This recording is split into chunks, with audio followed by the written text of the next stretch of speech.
There comes a moment in your life when you realize that you have spent too much of your heart standing at doors that were never yours to enter, waiting for someone to choose you, waiting for someone to understand you, waiting for someone to finally see the beauty you have been carrying all along. And perhaps the hardest truth is this: you cannot spend your whole life asking other people to give you the love you refuse to give yourself. You have to learn to come home to yourself, not because people do not matter. They do. Love matters. Connection matters. But there is a dangerous kind of loneliness that comes from abandoning yourself just to keep somebody else close. You laugh when you are hurting. You say yes when your spirit is screaming no. You shrink your dreams so somebody else will not feel threatened by them. You forgive what keeps breaking you. You call it loyalty. You call it patience. You call it love. But sometimes it is simply forgetting yourself. And today I want you to remember. Remember the person you were before rejection taught you to doubt yourself. Before disappointment convinced you that you were too much or not enough. Before somebody else's inability to love you became the evidence you used against your own worth. You are not required to be loved by everyone to be worthy of love. You are not required to be chosen by everyone to choose yourself. There is power in looking into your own life and saying, "I will not abandon me anymore." That is where the journey begins. Because when you learn to love yourself deeply, you stop begging for crumbs from tables where you were never respected. You stop chasing people who only recognize your value when you are leaving. You stop confusing attention with affection and suffering with devotion. You begin to understand that your life is not a waiting room, it is your life, and you are allowed to enter it fully. So before you ask who will love you, ask yourself something more important. Have you learned how to love the person looking back at you? There comes a time when you have to stop asking the world for permission to become who you were meant to be. You have to stop measuring your worth by the number of people who applaud you, understand you, stay beside you, or recognize your effort. Other people's opinions can change with the weather. Their affection can arrive and disappear. Their approval can be generous one day and absent the next. If your sense of worth depends on those things, then your peace will always belong to someone else. Choosing yourself means taking that peace back. It does not mean becoming selfish, cold, or indifferent. It means finally understanding that you are a human being with needs, dreams, boundaries, and a heart that deserves consideration too. You can love people without losing yourself inside them. You can care deeply without constantly sacrificing your identity.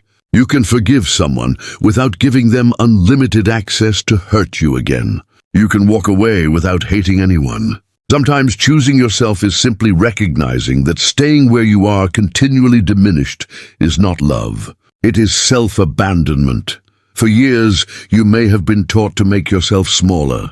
Be quieter. Be easier to handle. Do not speak too strongly. Do not dream too boldly. Do not ask for too much. Do not become uncomfortable for other people. And slowly, almost silently, you begin editing yourself until the person you present to the world barely resembles the person living inside you. But your life was never meant to be an apology. You do not have to apologize for having dreams. You do not have to apologize for needing respect.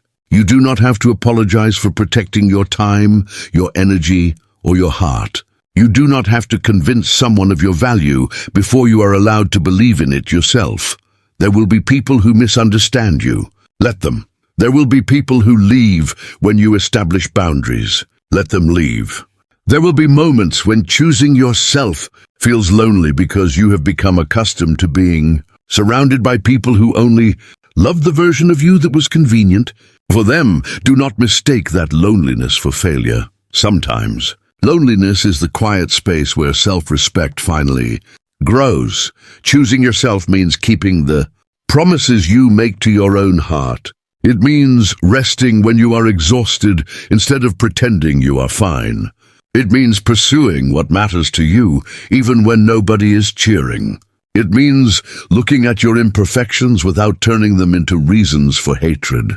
You do not need to become perfect before you deserve compassion. You deserve kindness while you are becoming.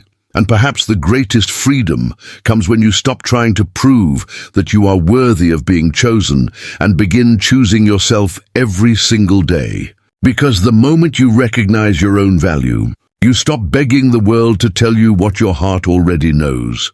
There is a kind of strength that comes when you finally understand that your happiness cannot be placed entirely in the hands of another person. People may enter your life and leave it. Some will stay for years, some for seasons, and some only long enough to teach you something you did not know you needed to learn. If your ability to love yourself disappears every time someone walks away, then you have given another person control over something that should always belong to you.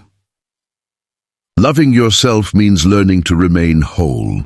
Even when someone chooses not to remain beside you, this does not mean that rejection will never hurt. It will.